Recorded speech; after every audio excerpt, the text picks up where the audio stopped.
Hi, everyone. Let me get in the shot. Okay, here Hello. I am. Hi, good morning, and happy Excited. Monday. Happy Monday, everyone. For those that don't know, welcome to the Nursing School Show. Welcome back to another episode where we answer your nursing school questions. So hop on in And just talk post a about random comment. things and have fun. Yes, there is that too.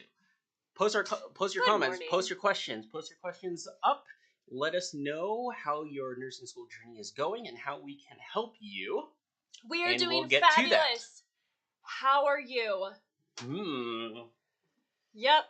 It's Monday for us. A nice It is Monday for morning. us. Good morning. Good morning. Thank you, everyone, asking how we are doing. We are fabulous. Your NCLEX is Wednesday. Wow! Congratulations. On YouTube, I hate my life because of pathophysiology. Yes, Don't hate your life because of Hello, pathophysiology. Remember, friends, you are absolutely capable of passing nursing school. You are also in control of your feelings. So if we are here to help you make it happen. Exactly. Not to control your feelings, but to help you pass nursing school. Can give you the tools to look at your feelings and decide whether those are the feelings you want. Yes. And if not, how to change them. Because having that feeling of stress or anxiety or not liking something, maybe not too helpful because you just kind of shy away from it and not do it anymore. Let's jam on that for a bit, actually. That is a good Are we Monday. Gonna jam on that? That is a very good Monday. I don't want to say motivation because I don't believe in Monday motivation. motivational. Woo! Yay. I like alliteration, so does everyone else on the interwebs. So whenever you can pair a day with a word, yes, like Tuesday tips or 5-minute Fridays I've seen, or Thursday, I don't know. I'm running out of things. Wednesday, hump day Wednesday, that's not alliteration. That doesn't do it, no. That still works though. So Monday motivational. Maybe? Okay. Sure. We talk about this a lot. So, okay, friends, all of you guys who are members, you know that we have kind of two separate types of calls inside our Nursing SS membership community. We have our tutoring calls where we tutor you on actual nursing school topics. So whatever questions you have, pathophysiology, fundamentals, med-surg, whatever, you can jump on a call to get tutored. And then also we have coaching calls, which is where I jump on live video with you, pull you on video, and I actually coach you in real time about the things that you're struggling with, whether it be procrastination, anxiety, motivation, discipline. If you are just miserable, like you said on YouTube, if you hate your life because of pathophysiology. So cheers, thank you for, that's the name, by the way. The name on YouTube is Cheers. Thank you for giving us that comment because we're going to jam on that now. It is just very important that you recognize that that is a choice. Any thought that you have, any feeling that you have are always in your control. You do not have to have a thought that you do not choose, which is crazy. It kind of blows your mind. Like if you're so used to thinking something over and over and over again, like nursing school is so hard.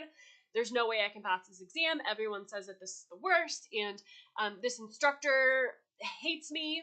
We hear that a lot. You know, this instructor has it out for me. We hear that all the time. Anything you think, any thought that you have really needs to be, like the Bible says, submitted to Jesus. You have to really look at that and decide consciously if it's a thought that is serving you. Is it helping you? Because so often it's not. So if you are thinking that pathophysiology is so hard, that med-surg is too hard, you're never going to pass, it's impossible, if you're worried about things, none of that helps you in nursing school. And here's why. When you're thinking of those things, you are less likely to then study and be productive and do the things you actually have to do. If you are coming to your study session and you are super stressed, you are overwhelmed, you just don't know what to do, that is not a good place to be when you sit down to study, right? That's not helpful for you. So make sure that you are, assessing all the thoughts that you have in your mind, making sure that you are choosing them consciously. You have to decide what to think because that drives everything. It's everything. And it kind of goes back to one of our main goals here is to help you study as efficiently as possible, to use your time wisely, so that you can make space for other things in your life too and do other things. And part of working efficiently, doing your job efficiently, studying efficiently is being 100% focused on something. Yes. And so if you have these other thoughts about negative thoughts, they're just going to invade your study time and you won't be as efficient. So really, the ultimate gain there is just think, what would you rather have? Would you rather hang on to these negative thoughts and it might make you feel good, or it might make you feel like, oh, if I did bad, then at least my teacher hates me? Well, that doesn't ultimately help you in the end. You do get a dopamine hit when you feel like a victim. Mm-hmm. When you are telling yourself that you can't do it and all those things, like, it kind of makes you feel good then when you get to your exam, you don't do as well because it validates the thought in your mind. Mm-hmm. But that's not helpful for you because you just didn't do well on an exam. No. And then ultimately, you just have to do the exam again or study Yes. more. Or retake the term, or retake the program. Which costs more money and costs more of a headache and all of that. No, yes. You don't want that. So instead, be joyful always. Mm-hmm. Say it again, rejoice, right? And just take your lumps, and this is a season of life that you're going to just buckle down, no matter what's going on around you, and focus so that you can get things done. Super exciting, actually. Okay, so if you want to be coached inside our membership community, you got to join, because then I can coach you and we can actually have a discussion on video, basically in real life. And also, FYI, membership is open for enrollment this week only. Yes. So we do limited enrollments. Limited enrollments. And so we are open this week. We are open this week. Sorry, that took us on a tangent. All right, a membership is open. Good times, my Go friends. ahead and go to nursingSchoolofSuccess.com/join. Studying is daunting sometimes. How do I make sure I grasp the most out of my studying, and how many courses should you study per day? That is a fabulous question. Okay, so I actually want to tackle that first. We've had several questions about the NCLEX. We've had several questions about fundamentals and pharmacology. So we're going to try to tackle all that, okay? So I see your comments coming through. Don't worry. I see you. We're taking note of them. So, Katharina, thank you for being here. So let's talk about it. When studying is super daunting and you feel like there's just too much to do, so here's the benchmark that you're going to want to kind of just keep in the back of your mind as you are studying. So when you take a look at your class schedule per week, like what classes do you have per week and how many hours are you in that class for a lecture? I'm only talking about lecture right now. So lecture classes, let's say you have, Katharina, can you tell me, do you have med surg? Are you in fundamentals, pharmacology? What are you taking right now? And on Instagram, you guys post in the chat what classes are you taking right now and how many hours per week are you in that lecture class? Tell me. And this is per week, This is per week. Yes, all right. Yeah. So here's the benchmark that you want to kind of just keep in the back of your mind and aim for, is studying for 2 hours outside of class for every hour that you are in class per week. Okay? It's not per day. It's not per term, per week. So med surg is at 5 hours per week. So Breeze on Instagram, med surg, you would study for 10 hours per week, which is about right. So for that class, you would study about 10 hours per week if your class is 5 hours per week in lecture. So then that's pretty accurate. Like that, about 10 hours. Now here's the thing. We got a fabulous question. I think it was last Wednesday. Yeah, the last live. Someone on here asked if assignments and like work things count. So assignments or papers or whatever. Practice problems that your school assigns to you, if that counts as studying. And my answer is yes, of course it does. As long as it has something to do with what you're studying. I know that some schools, some instructors could give you a ton of busy work that really genuinely has nothing to do with anything, which is, I understand, super frustrating, but most often that's not what happens. Most often it does correlate with what you are learning about in class. So if, let's say you're in a med surg class and you're studying cardiac, and then you get an assignment on, doing a case study about a patient with cardiac disorders and like what interventions would you do and what assessments would you do and what lab values and all the things. Well, that's studying for your med-surg exam. So that would be part of studying for those 2 hours outside of class. For every hour you're in class, that counts for it, as long as it is helping you to understand the concepts. Really, that's really what it comes down to. You just want to make sure that you are understanding what you're learning about in class. Mm-hmm. That's what's really what it is. And again, just keep in mind too that's a good starting point. Everyone could be different a little bit here, a little bit there. So, but sometimes you get into class and you don't have any starting point. So, do I study 40 hours a week? Because they're not on going to tell everything? you. No. So that is a good starting point. Start with that. See how you're feeling. Again, Christina is saying that the bottom line is that you're grasping what you're learning in class. So if you can do that in a little bit less time, then that's fine. If it takes you a little bit longer, that's fine too. But that is a good general guideline. And what you originally said, how do I make sure I grasp the most out of my studying? So yeah, you want to kind of practice. It takes practice and it takes some trial and error to find that sweet spot. And definitely you can understudy. That's something that a lot of people do. Definitely you can overstudy. Which is something a lot of people do. People do all the time. And we actually see overstudying more than we see understudying. Do you guys feel like you're overstudying a lot? I think that probably happens more, but people don't recognize it as easily as understudying. Yes. Like me, right? I just didn't study, so that is understudying. And he knew that. I'm pretty sure I knew that. By the way, not a nurse.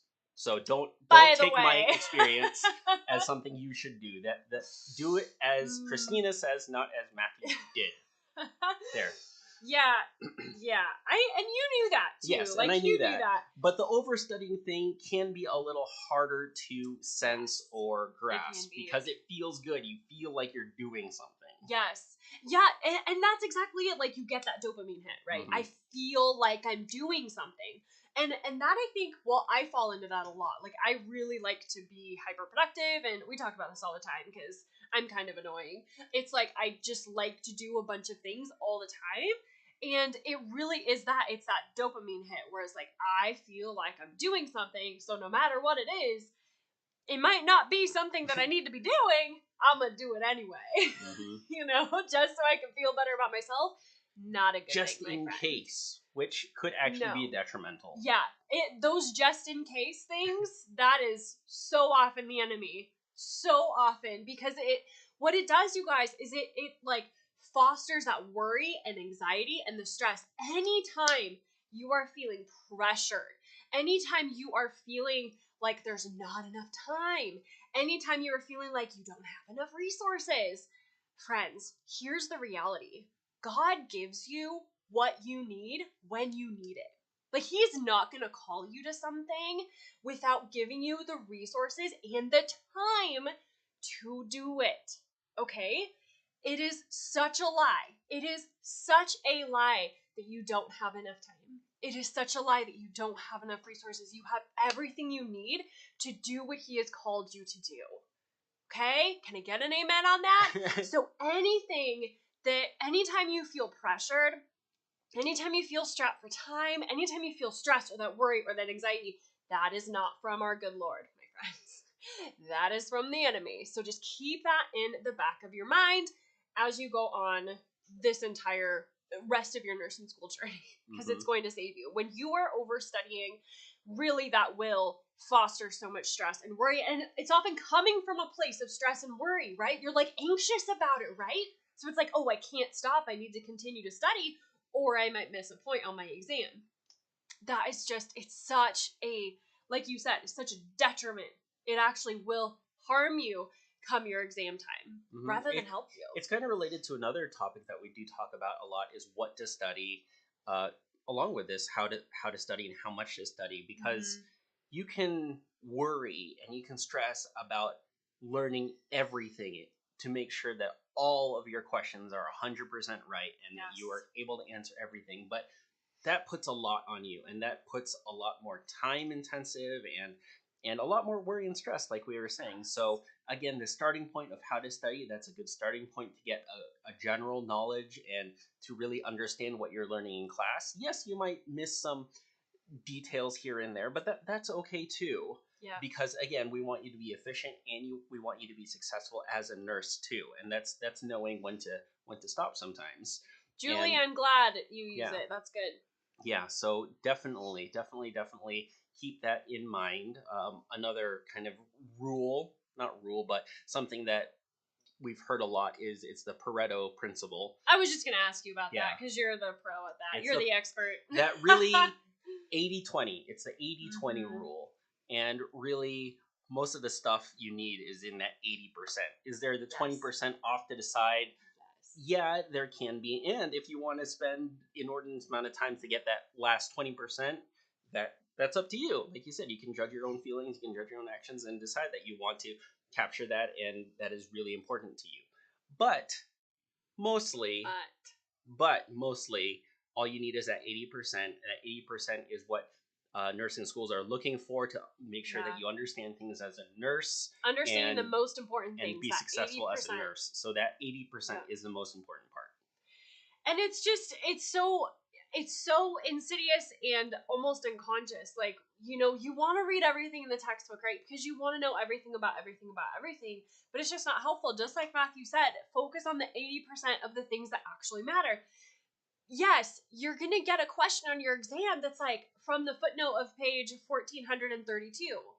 It's going to happen, but you cannot focus on that one exam question, or you won't focus on the 80% of the exam questions that you will actually be tested on and know are coming, right? You cannot spend all of your time focused on those kind of outlier things, like trying to read every single thing in the book, because then you're not going to be focused on the things that actually matter, that 80%, right? It's not another way of looking at it, it's really the problem of what if, right? What if this comes up? What if this comes up on the test? What if this? What if that? And what if it's just a giant black box that you can fill with literally anything? What if they asked how many kids the author has? They could. What if? Oh, okay, I guess. What if is a detriment to you. So you know what you need to study. It's what the professor talks about in class. And we give you a kind of a good guideline on starting on grasping and how many hours to grasp that knowledge. So really, the what if, sometimes it's nice to think, the positive, what if this happens, what if this happens, but a lot of times it is more negative than positive. That is just going to foster worry and stress and none of the things that are the fruits of the spirit. Julie, yes, ask the Holy Spirit for wisdom when studying. 100%, God will give you the answers of what to do and what to focus on. I like that, and I do want to focus a little bit on that, about focus. Really, someone asked last Wednesday, okay, let's focus on focus. Yes. How do you set aside like a study area, or what are the things to do to make sure that you study well? And really, that's the main thing, is focus. That's a really great point. Is what can you do before you study, like really getting everything set all clean, but also prayer and petition and asking for help. Asking for help, because it's all right. It's all right to ask for help. Yes. So ask for help and say, hey, this is the time that I've set apart. Bless this time and help me focus so that I can get this done. Yes. And move on to do other things. Seriously, friends, I cannot even tell you. I mean, I've been telling Matthew this for a couple years now, that like God just multiplies. I mean, we have so much going on, not only in our family, but in the, nursing SOS, with everything that we have going on. And there is just no logical way that we get it all done. There's just no logical way. The only way we know that we do is because God multiplies time. Like, God just multiplies it. When we sit down to do something, we get it done in that time frame, because God multiplies time. It's just completely insane. So Matthew is totally on point with that. Let's talk a little bit about Black Widow. Hello, I definitely need help on what should I focus on. All right, so let's do this. Let's do it. When you are studying fundamentals, med-surg, OB, pediatrics, whatever, there are 4 main things that you need to focus on when you are studying. You want to focus on the patho. Everything stems from the pathophysiology. So the pathophysiology means what is happening in the body. Okay, so the pathophysiology. And then from knowing the patho, you will be able to critically think through the signs and symptoms, through the nursing assessments, and the nursing interventions. Okay, so everything stems from the patho, but you have to know the pathophysiology before you can move on to the other things. Signs and symptoms, nursing assessment, and nursing interventions. Those are the four main things that you need to know for nursing school. Those are the four things you're going to be tested on.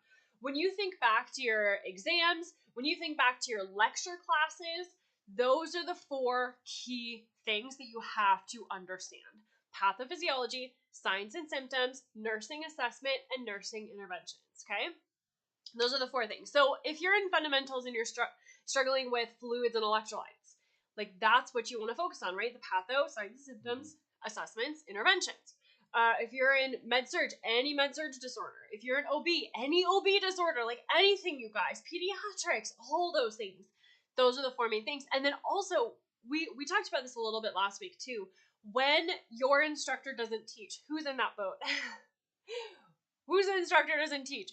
Oftentimes what we're like seeing now is like these flipped classrooms where the students teach, where the students teach yourselves, right? Like in groups or something, or you have like a lot of group work during class, or, you know, even if you're in a group and you're presenting to your class, right? Those are flipped classrooms where the students are actually teaching the students. The instructor isn't teaching.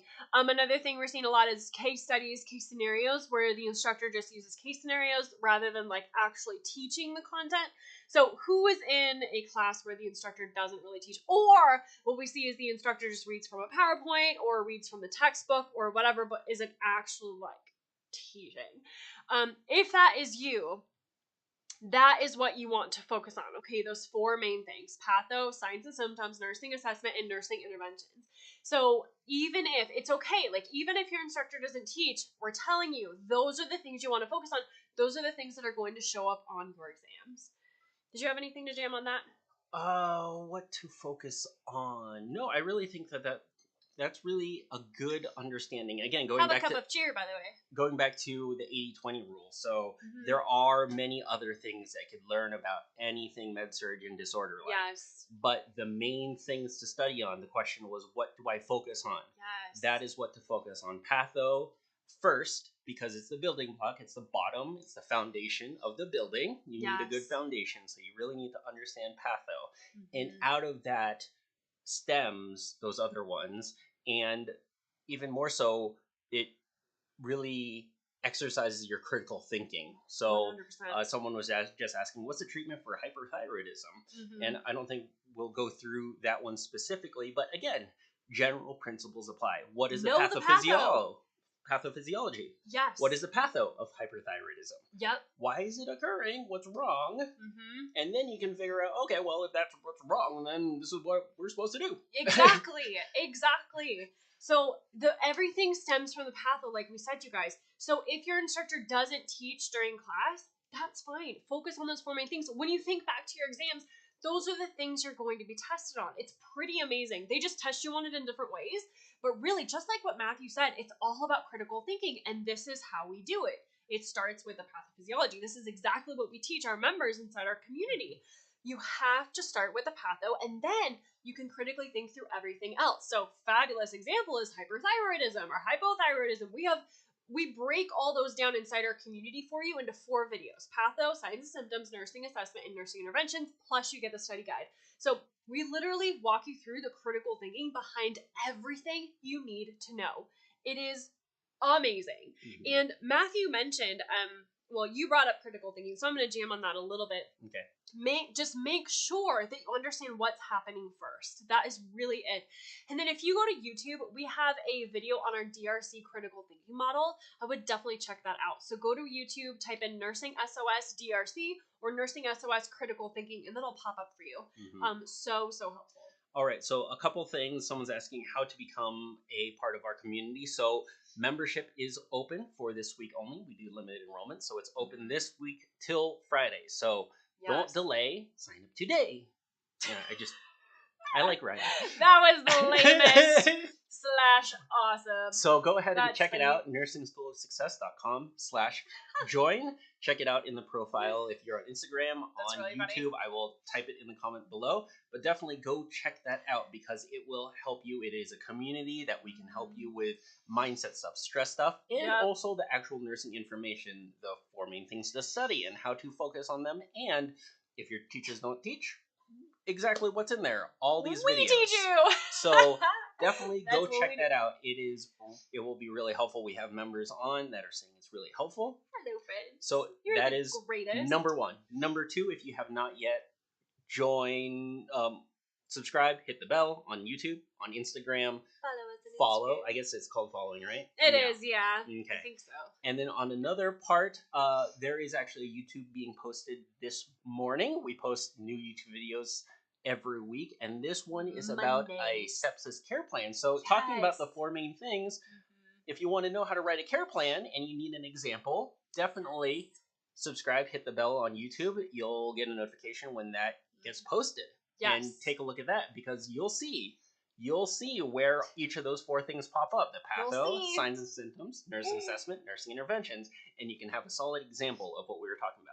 That's funny, Matthew. You'll see. You will see. You will see it. Yeah, the YouTube video today, you definitely want to check it out. It's a whole sepsis care plan. So, I mean, it literally walks you through a sepsis care plan. So if you are writing a sepsis care plan, definitely check that out. Use it as an example, please. It will help you very, very much. Okay, real quick, friends, I want to talk about pharmacology and how to study pharmacology. So, because we got some questions about it earlier on in the live, and I've been keeping it in my mind. So, pharmacology is very similar to studying any disorder. For any medication, there's still 4 things that you need to learn. Okay, the mechanism of action, which is how the medication acts in the body. So it starts there, right? Just like patho is the foundation for any disorder you learn about. The mechanism of action is the foundation for any medication that you learn about. You have to understand how that med is acting in the body so that you can critically think through everything else. Those things, so mechanism of action, side effects, what nursing assessments you need to do for the medication, and then any nursing considerations for it. But it all starts with that mechanism of action. You have to understand how the med is acting in the body first, and then you can more critically think through those side effects, what assessments you're going to do. So let's say it's like a blood pressure medication that you're giving. Well, some side effects could be low blood pressure, obviously, if it works too well, right? Well, okay, here's a tip for you. Anytime you learn side effects of a medication, think about what would happen if the medication worked too well. If it just went gangbusters, worked way better than we ever wanted it to, those are often going to be your side effects. Pretty cool trick, right? So when you are studying the mechanism of action, think about and connecting those to the side effects. Think about what would happen if the medication worked too well. So let's say it's a blood pressure medication. If it worked too well, you could have decreased blood pressure, hypotension, okay? So that's a side effect. And then nursing assessments, what would you do? Well, obviously you want to assess their blood pressure, friends. Come on. Heart rate, blood pressure, do that every time. So it starts with the mechanism of action, okay?